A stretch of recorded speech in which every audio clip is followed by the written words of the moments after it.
and you know, it makes me feel like I'm inside that game a little more. Yeah, you talked in the first passage about your emotions, your emotional connection to the games, how you felt psychologically. I don't know if this is in the book, but I was wondering, do you see a time where we might be getting away from the rhetoric that games cause violence and games are addictive and that traditional psychological rhetoric? Yeah.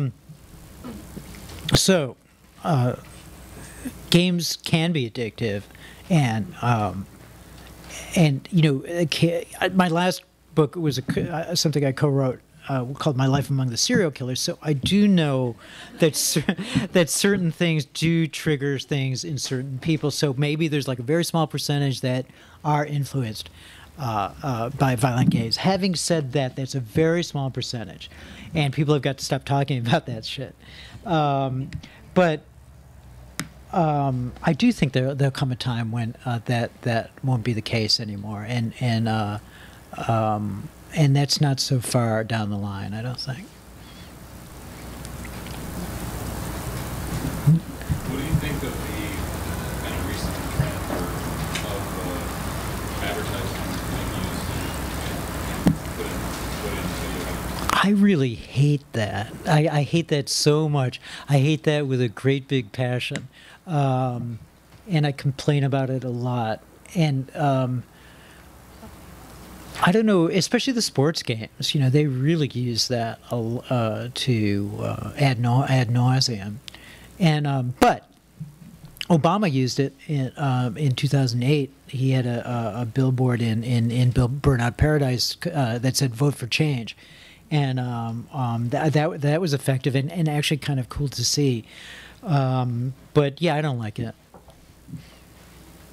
And I don't like, so I started playing this RPG game that on Facebook, and I really hated that. I didn't really expect to be charged $5 after playing an hour to upgrade.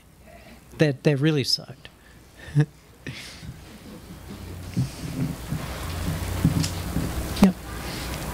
Do you see any negative consequences from this incredible increase in the amount of people playing games?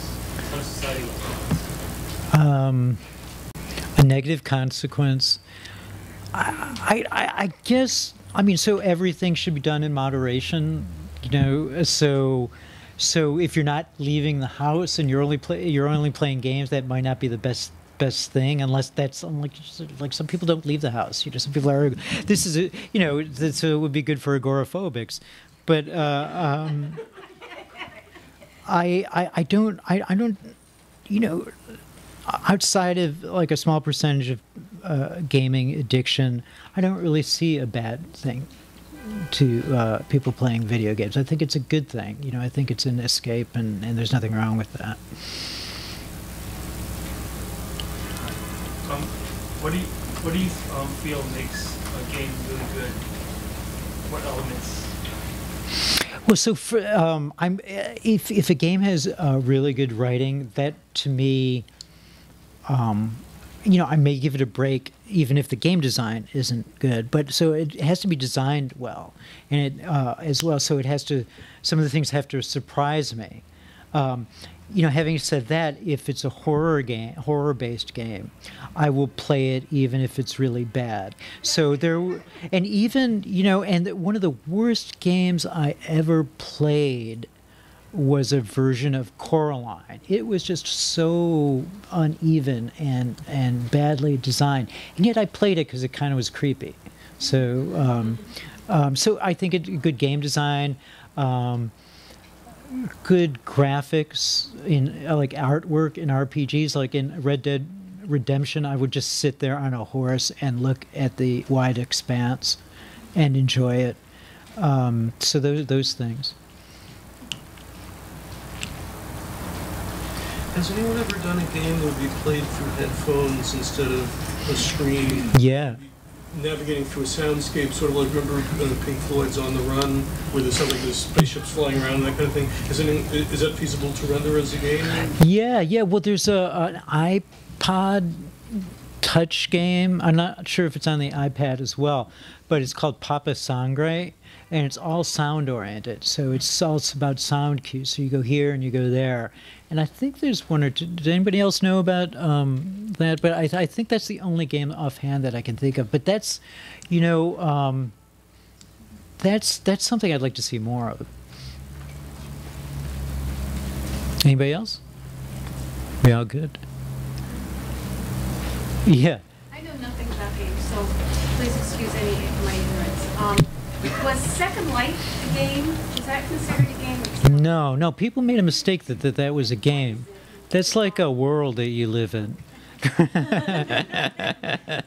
That's a world, and you know, that's interesting. But it does say something about trends. And that was so hot for a while that, like, I don't know how many New York Times Magazine pieces were written about Second Life. But now, you know, you really don't hear about it anymore. So is anyone still on Second Life? Of course, the difference between the world you live in and EverQuest. Yeah, well, you live in EverQuest too, right? So we know that. I think there's games. I mean, there are beginnings and ends to the missions in EverQuest. And I think, you know, Second Life is just you go hang out and build your area and, you know, buy real estate and you know, if you're a musician, you do gigs and stuff. But there's no game to it. You know, it's. There's no writer? I mean, Yeah, they need a writer. They always need a writer. maybe it's second your job, but. Yeah. But Can you get me a job there? can you think about Second Life as a game that I don't think so, man. source in terms of its writing?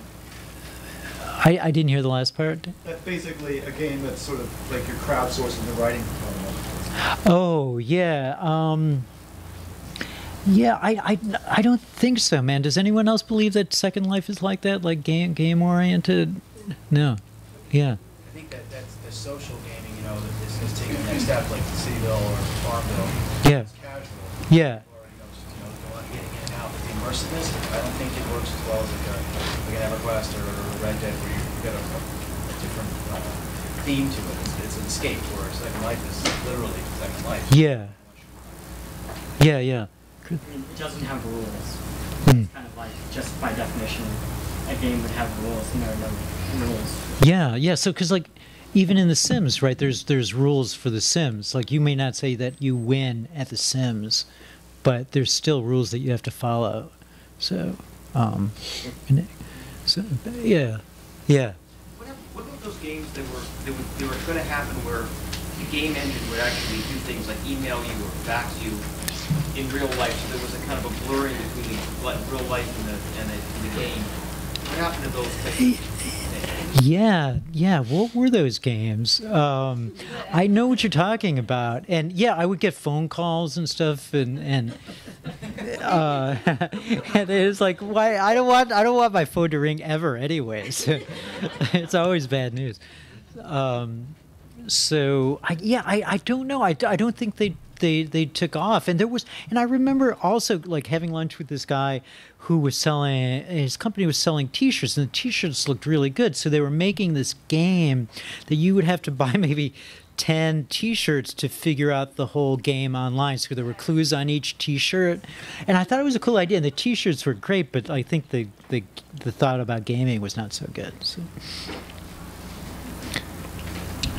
Having not read your book yet, I don't know if you touched upon this, but do you ever go into like where the original ideas come from, like the basic ideas? Because they're very original, very creative. I mean, a lot of platforms tend to get kind of conformist after a while, but the original ideas are... Yeah, I mean, like, so Herman Hulst with Killzone, this is not in the... It might be in the book. He dreamed of Killzone in a dream. I mean, it was just a nightmare to him. It was a nightmare. And I'm trying to think of, you know, and so with, say, Roberta Williams, who made the King's Quest series, she was influenced, she was a housewife. I mean, she claimed, you know, she called herself a housewife, and she really didn't do anything until she played this text adventure called Colossal Cave. And she thought, well, I could do that, and maybe I can do that better. And so she did a text adventure, which was first a text adventure, but then her husband added graphics to it called Mystery House. And Mystery House, they put in Ziploc bags and they took it all around and sold it like out of their trunk. Like I think Ken Williams or Roberta Williams' father even helped out, like taking it from like computer store to computer store. So that's how they got the word out. And so can you imagine that today? I can't in any way imagine that. But that they grew Sierra to this huge ass company, and they sold it for $1.5 billion in stock. So now what they do is travel around the world in a yacht, which I think is, nice. So, and any other questions? Okay, so then I'll sign some books. Come on up. And if you're not doing anything after, we're going to this place called Vapiano, which is on 13th and University. And come on, hang out.